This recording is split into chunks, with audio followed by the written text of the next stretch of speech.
I am the Tofu Golem. Please enjoy the video. You start by readying the spool and line so winding is consistent. Tie an arbor knot to anchor the line. That prevents slippage under load. Once done, pull the tag end tight and trim to about 6/8 so it won't tangle. Make sure the spool faces correct direction for your reel type. Spinning reels need line coming off the top. Bait cast reels feed straight. This first step sets tension and alignment, which directly affects casting distance and fewer backlashes later. You now wind line onto the spool with controlled tension so the line sits even and firm. Stop when the spool is 1/2 to 3/4 full, leaving about 1/8 inch gap to the edge. This gap prevents overfill.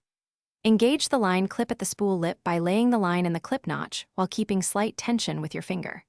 Then set drag and spool tension so the line releases smoothly during a cast. This balance reduces bird nests and improves distance.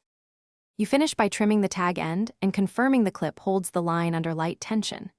Do a short test cast of 10 to 15 yards to feel how the line releases.